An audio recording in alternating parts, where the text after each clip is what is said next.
Hey everyone, it is Nellie here with the 6570 Family Project, where we are all about building the foundations of worth, esteem, and confidence for our young women so we can launch them out into the world at the end of their 6570, which, P.S., that's how many days we have in 18 years. So if you are new here, welcome, high fives, hugs.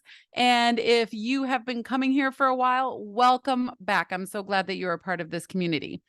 So part of my grand summer that I am having here, and don't get me wrong, there's some great parts of this summer as well, but part of our summer is the driver's permit phase for our twin 15-year-olds. Now, our twins are in the middle. So we have a single, twins, and then a single. So this isn't the first time I've done this, not my first rodeo, and it's not going to be my last. But just like so much that has come with twin life, it is different when you are focusing on twins and doing this simultaneously, right? They're very different people. They learn differently. They talk differently. Their emotions are different. Decision making is different. All of these things come into play. And it doesn't matter. We have 6 months to do one, or we have 6 months to do two of them in this case. And so that means a lot more time behind the passenger seat for dad and I, and a lot more time that we are doing this in our lives. So I've been hit before, and I've been in really bad car accidents before, and not my fault. One was my fault, not a bad one though. It was just a bumper type of thing. And lo and behold, of course, my husband and I were each driving a car, and I was behind him, and I smashed one of our cars into our other car. So, if I'm going to do it, I got to do it crazy. And that's a whole crazy story behind it. I'm still trying to put the pieces together of what exactly happened there, but never a big accident. But I have been at stoplights before and been hit from the back twice, years apart. But one of them, I was pregnant with our first, who's now 18. And then the other one, our youngest one, was probably about 2. So it was about 10 years ago, 10, 11 years ago. So I have a little bit of anxiety behind the wheel, or in a car, I should say. And so doing this with twin 15-year-olds that are trying to figure this all out and having that take up a lot of my time, it's at least an hour, if not more, a day, can be very nerve-wracking. So I've talked to other parents, and I've been having to have these sessions with other parents, but also honestly with myself. And I was talking to my husband last night, and I was like, professional Nellie just had to go have a little powwow with Mama Nellie, because she was freaking out a little bit, and professional Nellie had to tell her and calm her down and let her know what to do. And my husband's like, I'm really glad that you have this professional Nellie on speed dial. I'm like, me too. Me too.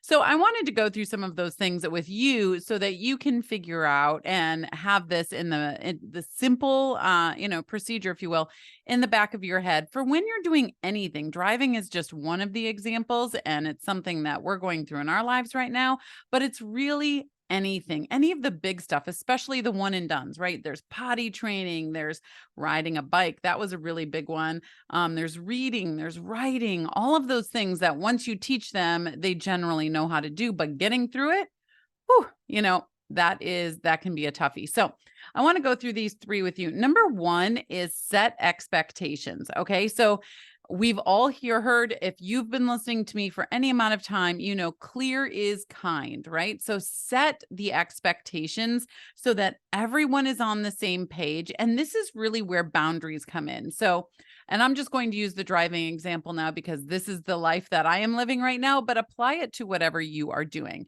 So when we get into the car, before the car gets turned on, or maybe not because it's summer and it's sweltering in there, so we turn the air conditioning on first, not going to lie. And but anyway, before we go and put it into reverse or drive, we sit there and we're like, okay, so this is where we're going, this is what we're doing. These are the boundaries, right, that we have. If this or this happens, then we're done for today. And if we have to be done for today, that's okay. But these are the boundaries that we have in place for today. And remember from last time you're working on that. So let's be really, aware of those things happening. Right. And so we go over those boundaries. We set the expectation. She's on the same page as I am. We are going into this together. Right. So it's not just, oh my gosh, mom's going to yell at me the whole time, or I don't know what to do, but I'm too afraid to ask or anything like that. It's open forum. Everyone is on the same page, clear as kind, boundaries are set. Okay. So that's number one, is to set the expectations. Number two is going to be, this is toughy, but stay calm. And when you can't stay calm, apologize. Okay. So, and this goes both ways for you and your child that's doing this, right? So you don't have to be perfect. In fact, I really caution against anyone that tries to be perfect, but you do need to be accountable to the expectations that you guys set.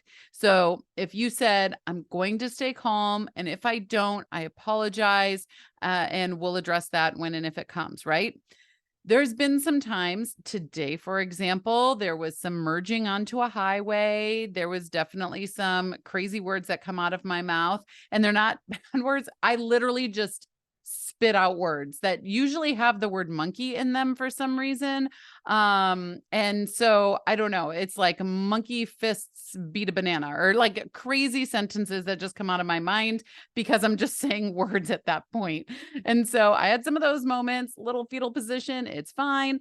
And afterwards, I'm like, you know what? Sorry, that made me really nervous. This is why it made me really nervous. So let's do better at this next time, because you always want to make your drivers, or I'm sorry, your passengers feel safe, right? And also the other people on the road. This goes for biking too. I remember when they started biking and they would, weave out in traffic. That is a great way to cause an accident and really disrupt the lives of somebody else, right? So, especially when they start, making these moves and doing things in life that could potentially affect so many other people in such big ways, really talking about that and making sure that they understand that is imperative, right? So, you don't have to be perfect, but you do need to be accountable for the expectations. And if you need to, apologize, and remember that sorries don't have buts, right? It's not, I'm sorry, but, because that just negates the sorry. And again, this goes both ways. So, number one, set the expectation. Number two, stay calm and apologize if needed. And number three, this is probably the most important one. Maybe not, they're all really important, but is your recap and review. So once you get back, or you're stopped on the side of the road, or you're stopped for lunch, or whatever that is, have a recap and review. So here's the thing. You want them to be able to look back and do a self-assessment, and it is truly a crucial piece of self-discipline.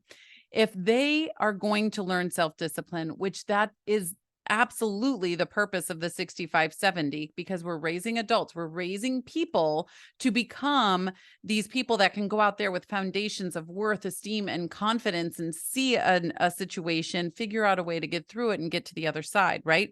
That is self-discipline leader of themselves, right? They can go and be a leader of the free world. They can go and be a leader of a 501c3, of their group of study partners in college, or, just a partner at work. But they absolutely have to be a leader of themselves before, or whether they are a leader of anyone else, they have to be a leader of themselves. And in order to be a leader of yourself, you have to have that self-assessment piece. So if they can't say what went well, what didn't, and brainstorm with you some solutions for next time, then honestly, they're probably not ready for the task. And you can let them know that, because sometimes their emotions, right? There's the physical, the skills stuff that's happening with a lot of these. And then there's the mental stuff, which is all the decision making. And then there's the emotional piece. And so if they did something that they deem as bad, or maybe you freaked out, or, it didn't go well, and they get back and you say, okay, so how do you think that went? It went terrible. I'm awful, right? And they just get this wall that they put up. That's not self-assessment at that point. You can say, okay, yeah, you messed up, and you're not going to be perfect. And frankly, nor will you ever be perfect at fill in the blank, whatever that is.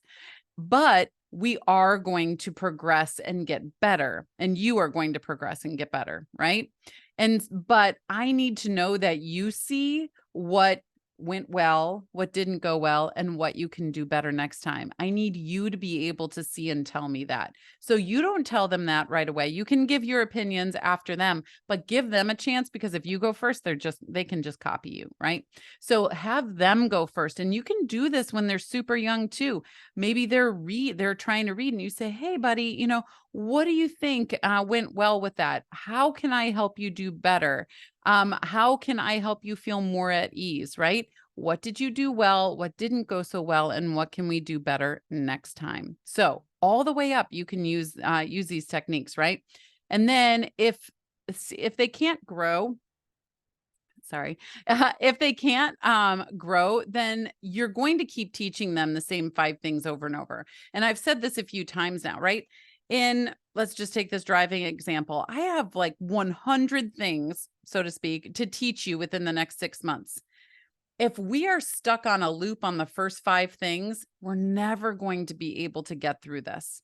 So I need to see that you are making progress and understanding that hugging the right side of the road and, going off to the side or whatever that is not a good idea. I need to see progress in that so we can talk about the next thing, right? And it's going to be the same with learning how to ride a bike, or reading, or writing, or even potty training way back when, if there's anyone on here that still has a little one at home, right?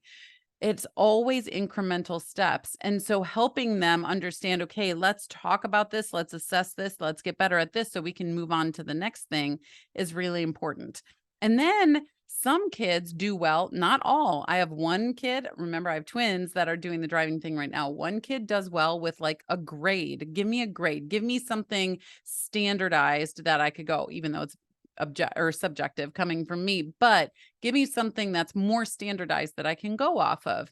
And so for that, I want to give a realistic without crushing the spirit, but giving them room to grow. Okay. So when they are in the beginning of this process, giving them like a 60, 70, low 80s gives them enough room to go forward, but it also gives them enough room to see that they've accomplished something. Okay. So it's really important to be able to not sugarcoat things, because if you say, "Oh, that was great, honey," in order to boost their esteem, and you got 100% for today, they're going to think whatever stage they're at right then is absolutely where they need to be, or they're going to know that you're lying and they're not going to be able to trust. Okay. So neither one of those situations is ideal. So you want to be able to give them a realistic and explain to them why they got the grade. I say in air quotes, if you're just listening to this, the grade that they did. Okay. So be realistic. It doesn't serve them if you are not.